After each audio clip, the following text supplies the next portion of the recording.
Have you ever really thought about who your neighbor is? That person who passes by you every day, smiles and says hello. But are they really who they seem to be? Today's story is about one such neighbor, a man hiding a dark and terrifying secret. This is a tale filled with fear, suspense, and unease, where at every turn you'll find yourself asking, is my neighbor hiding something from me? So get ready, because this story will shake you awake and plant a seed of dread in your mind. Let's begin. I never thought much about the man next door. Not at first, anyway. He was just another face in the neighborhood, someone you'd nod to while mowing the lawn or taking out the trash. But now, looking back, I realize how wrong I was, how blind, because the man next door wasn't just a neighbor, he was something else entirely. And by the time I figured it out, it was already too late. My name is Daniel Harper. I'm just an ordinary guy, or at least I was, before all this happened. I live in a quiet, suburban neighborhood, the kind of place where nothing ever happens. Or so I thought.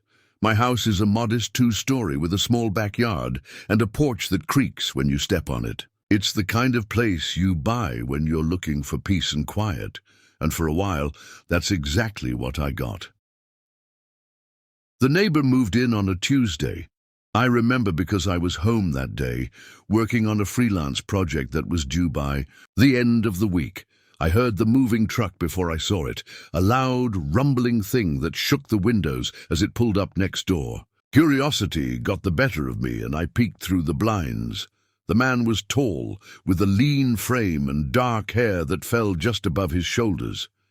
He wore a long coat, even though it was the middle of summer, and moved with a kind of deliberate slowness, like he was always thinking 3 steps ahead. I didn't think much of it at the time. People are strange, after all. But there was something about him that made the hairs on the back of my neck stand up, something I couldn't quite put my finger on. Over the next few days, I caught glimpses of him here and there. He'd be standing in his yard at odd hours, staring off into the distance like he was waiting for something. Or he'd be sitting on his porch, rocking back and forth in a chair that creaked louder than mine. I tried to wave once, to be friendly, but he just stared right through me like I wasn't even there. It wasn't long before the rumors started. Mrs. Henderson from across the street said she saw him digging in his backyard late at night. Old Mr. Thompson claimed he heard strange noises coming from the house. Whispers, he said, like someone was talking to themselves. And then there were the animals. A few cats went missing, and someone's dog turned up dead in the alley behind his house. No one could prove it was him, of course, but the suspicion was there, hanging in the air like a bad smell. I tried to ignore it, told myself it was just small-town gossip, the kind of thing people make up when they're bored. But deep down, I knew something was off, and then one night I found out just how right I was. It was around midnight when I heard the noise. A low, guttural sound that seemed to come from everywhere and nowhere at once. At first, I thought it was the wind, but then it came again, louder this time, and I knew it wasn't the wind. It was coming from next door. I crept to the window and peered out. The neighbor's house was dark, except for a single light in the basement. The noise was coming from there, a kind of rhythmic thumping, like someone was hitting something over and over again. My heart was pounding in my chest, but I couldn't look away. I had to know what was going on. I grabbed a flashlight and slipped out the back door, moving as quietly as I could. The night was cold, and the air felt heavy, like it was pressing down on me. I made my way to the fence that separated our yards and climbed over, my hands shaking so badly I could barely hold on.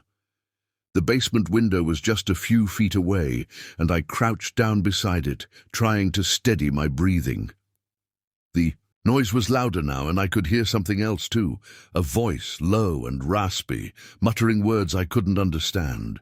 I took a deep breath and looked inside. What I saw will haunt me for the rest of my life. The neighbor was standing in the middle of the room, his back to me. The floor was covered in symbols, drawn in what looked like blood, and in the center of the room was a table. On that table was a body, or what was left of one. The neighbor was hunched over it, his hands moving in quick, jerky motions as he cut and tore and pulled. The noise I'd heard was the sound of the knife hitting the table. I stumbled back, my stomach churning, and tripped over something, a rock maybe, or a piece of wood. The noise was loud enough to make the neighbor stop what he was doing and turn around. Our eyes met, and for a moment I thought I was dead. But then he smiled, a wide, toothy grin that didn't reach his eyes, and I knew I had to get out of there. I ran. I don't even remember climbing the fence or getting back into my house. All I remember is locking the door and collapsing on the floor, my whole body shaking. I didn't sleep that night. I couldn't. Every time I closed my eyes, I saw his face, that horrible smile, and I knew I wasn't safe. Not anymore. The next few days were a blur. I stayed inside as much as I could, avoiding the windows and jumping at every little noise. I thought about calling the police, but what would I say? That I saw my neighbor doing something weird in his basement? They'd think I was crazy, and even if they believed me, what could they do? I didn't have any proof. But then something changed. I started noticing things. Little things at first. My trash cans would be moved, or my mail would go missing. And then there were the footprints. I'd find them in the morning, leading up to my door, and then back to the neighbor's house. He was watching me, waiting, and I didn't know what to do. One night, I woke up to the sound of scratching at my window. I froze, my heart pounding in my chest, and listened. It was coming from the side of the house near the basement. I grabbed the baseball bat I kept by the bed and crept downstairs, my hands slick with sweat. The scratching was louder now, and I could hear something else too, a low, guttural growl that sent chills down my spine.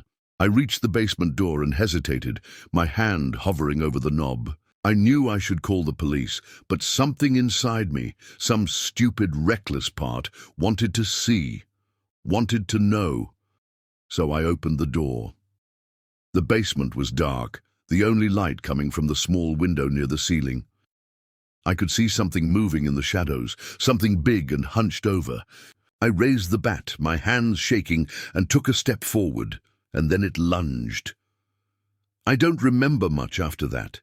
Just the sound of my own screams and the feel of the bat hitting something solid. When I came to, I was lying on the floor, the bat still clutched in my hands. The thing, whatever it was gone, but it had left something behind. A message scrawled on the wall in what looked like blood. I'm coming for you. I didn't wait for him to make good on his promise. I packed a bag and left that night, driving until I couldn't drive anymore. I didn't tell anyone.